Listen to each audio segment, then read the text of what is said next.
జిల్లా అవసరాల మేరకు కొత్తగా తూర్పు గోదావరి, విజయనగరం, పార్వతీపురం, మన్యం, శ్రీకాకుళం జిల్లాలో 27 ఇసుక రీచ్లను ప్రభుత్వం కేటాయించిందని కలెక్టర్ ఎంఎన్ హరేంద్ర ప్రసాద్ తెలిపారు. ప్రస్తుతం 4 జిల్లాల్లో 4 రీచ్ల నుంచి నగరానికి ఇసుక వస్తుందన్నారు. ఆదివారం కలెక్టరేట్లో సిపి శంకబ్రత బాగ్చి, జేసీ మయూర్ అశోక్ తో కలిసి ఏర్పాటు చేసిన విలేకరుల సమావేశంలో ఆయన మాట్లాడుతూ అవసరం ఉందో వాళ్ళు ఆ వెబ్సైట్ ద్వారా కానీ సచివాలయం ద్వారా కానీ పర్టికులర్ స్లాట్ని సెలెక్ట్ చేసే విధంగా ఈ విధానం ఏర్పాటు చేయడం జరిగింది. దీని ద్వారా ప్రజలు ఇబ్బంది లేకుండా శాండ్ బుక్ చేసే మన ప్రక్రియ తీసుకురావడం జరిగింది. ఈ శాండ్ ట్రాన్స్పోర్టేషన్ వచ్చేటప్పటికి 2 విధాలుగా మనము శాండ్ ట్రాన్స్పోర్ట్ చేసుకోవచ్చు. ఒకటి, వాళ్ళు గవర్నమెంట్ ఆప్షన్ తీసుకుంటే ప్రభుత్వమే ట్రాన్స్పోర్టర్స్ని అలొకేట్ చేస్తూ శాండ్ని వాళ్ళు ఇంటి వద్దకే తరలించే విధానం అది. రెండో విధానం ఏంటంటే ట్రాన్స్పోర్ట్ ఎవరు కోరుతున్నారో ప్రజలే పెట్టుకుంటారు అంటే, ఆ కన్జ్యూమరే పెట్టుకుంటారంటే ఆ విధానం కూడా మనము ఏర్పాటు చేయడం జరిగింది. ఈ మొదటి విధానంలో ప్రభుత్వమే డెలివరీ చేసే విధానంలో ట్రాన్స్పోర్టేషన్ ఖర్చు కూడా ఆపరేషన్ ఛార్జెస్తో, స్టాచ్యుటరీ లెవీస్తో కలిపి కన్జ్యూమర్ పే చేయాల్సి ఉంటుంది. దానికి కూడా ఆన్లైన్లో పే చేసే పేమెంట్ గేట్వే కూడా ఏర్పాటు చేయడం జరిగింది. లేదు మేమే పెట్టుకుంటాము ట్రాన్స్పోర్టేషన్ అనే పక్షంలో కేవలం ఆపరేషన్ ఛార్జెస్, స్టాచ్యుటరీ లెవీస్ మాత్రం మనము పే చేస్తే చాలు, ట్రాన్స్పోర్టర్కి కన్జ్యూమర్సే ప్రజలే పే చేసుకునే విధంగా కూడా వెసులుబాటు కల్పించడం జరిగింది. సో ఈ విధంగా మనము 29 నాటి నుంచి ఈ ఇసుక బుకింగ్ అనేది జరుగుతుంది.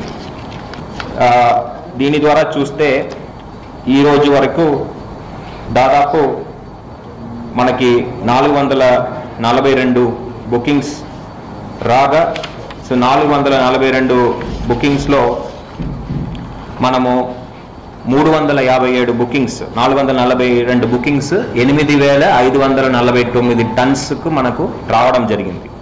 8,549 మెట్రిక్ టన్స్. వాటిలో 357 బుకింగ్స్ మనము ఇప్పుడే పూర్తి చేయడం జరిగింది, వాళ్ళకి డెలివరీ కూడా చేయడం జరిగింది. ఈ 357 బుకింగ్ సంబంధించి 7,000 మెట్రిక్ టన్ దాకా కన్జ్యూమర్స్కి అందచేయడం జరిగింది. ఇంకా మన దగ్గర తీసుకుంటే దాదాపు 85 bookings 1,549 metric tons, 1,549 metric tons సంబంధించిన ఇసుక ఇంకా డెలివర్ చేయాల్సినది ఉంది. ఇవి కూడా త్వరలో 2-3 రోజుల్లో మనము డెలివర్ చేయడం జరుగుతుంది. సో ఇది బుకింగ్ విధానం గురించి, అదేవిధంగా ట్రాన్స్పోర్టేషన్ గురించి ఈ రోజు దాకా మన దగ్గర జరిగిన బుకింగ్ గురించి వివరాలు మీకు చెప్పడం జరిగింది. ఇక్కడ మీట్ చేసేటప్పుడు మన జిల్లాకి కొన్ని జిల్లాలకు సంబంధించిన రీచ్లు ట్యాగ్ చేయడం జరిగింది. సో విశాఖపట్నం జిల్లాకి మనం చూస్తే ఈస్ట్ గోదావరి, పార్వతీపురం, మన్యం, శ్రీకాకుళం, విజయనగరం ఈ జిల్లాలో ఉన్న కొన్ని రీచ్లు మనకు ట్యాగ్ చేయడం జరిగింది. సో కస్టమర్స్ బుక్ చేసేటప్పుడే, కన్స్యూమర్స్ బుక్ చేసేటప్పుడే వాళ్ళకి డ్రాప్ డౌన్లో కనిపిస్తుంది ఏ రీచ్ నుంచి వాళ్ళకు కావాలని. వాళ్ళు డ్రాప్ డౌన్లో సెలెక్ట్ చేసుకొని వాళ్ళు బుక్ చేసుకోవచ్చు. ఆ విధంగానే ఈ బుకింగ్స్ అన్ని కూడా ప్రజలు చేసుకున్నారు. దీంట్లో ఇప్పుడు నేను చెప్పిన 442 బుకింగ్లో కూడా మెజారిటీ శ్రీకాకుళం కాకాండియం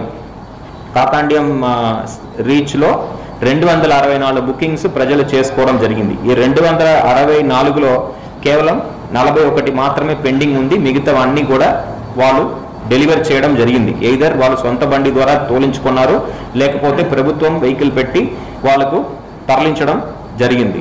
నెక్స్ట్ హైయెస్ట్గా చూస్తే పార్వతీపురం, మన్యం నుంచి కట్రగడ ఈ పాయింట్ నుంచి కూడా మనకి 71 బుకింగ్స్ వచ్చినాయి. 71 బుకింగ్స్లో 18 మాత్రం మనకి పెండింగ్ ఉన్నాయి. ఈస్ట్ గోదావరి నుంచి ఉన్న రీచ్ల సంబంధించిన బుకింగ్స్ కూడా మనం అన్నీ కూడా డెలివరీ అయినాయి. ఇక్కడ ఏంటంటే ప్రతి రీచ్ అక్కడ ఉన్న పర్టికులర్ జిల్లాలో ఉన్న రీచ్ అనేది ఓపెన్ రీచా లేకపోతే డీసిల్టేషన్ పాయింట్ అని బట్టి ఈ ఆపరేషనల్ ఖర్చు ఉంటుంది. సో ఆపరేషనల్ ఖర్చు అనేది రీచ్కు రీచు, డీసిల్టేషన్ పాయింట్ అంటే ఒక కాస్ట్ ఉంటుంది. అదేవిధంగా మాన్యువల్గా డైరెక్ట్గా నది నుంచి తోడడం అంటే ఒక కాస్ట్ ఉంటుంది. ఎందుకంటే మనం డీసిల్టేషన్ పాయింట్లో బోట్స్మెన్ సొసైటీ ద్వారా వాళ్ళకు పే చేయడం ఉంటుంది, కాబట్టి వాళ్ళకు ఆపరేషనల్ ఖర్చు కూడా కొంత ఎక్కువ ఉంటుంది.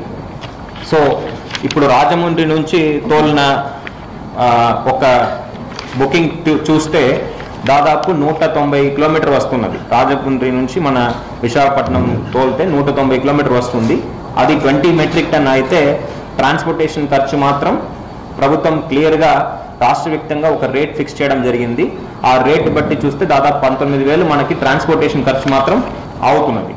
సో పర్ టన్ రేట్ తీసుకుంటే దాదాపు 1350 దాకా వస్తున్నది, which is actually the rate which use to be the rate which is sold in the stock yard. Stock యార్డ్లో ఎంత మనము గతంలో పెట్టి అమ్మేమో ఆ రేట్లోనే మనకి నది నుంచే మనం ఇప్పుడు ఇంటి వద్దకే తోలిస్తున్నాం. So this is the point I want to clarify. So మనకి కొంత తరఫున నుంచి స్టాక్ యార్డ్ పెట్టమని కోరికలు వస్తున్నాయి. బట్ స్టాక్ యార్డ్ మనం 1394 రూపాయలు మనము మొన్న ఫిక్స్ చేయడం జరిగింది. అగనంపుడి స్టాక్ యార్డ్లో రేట్ ముందు ఫిక్స్ చేయడం జరిగింది. ఇప్పుడు మనకు యావరేజ్ రేట్ చూస్తే దాదాపు 1300 రూపాయలే మనకి పర్ మెట్రిక్ టన్ కాస్ట్ వస్తుంది. 20 మెట్రిక్ టన్ రాజమండ్రి నుంచి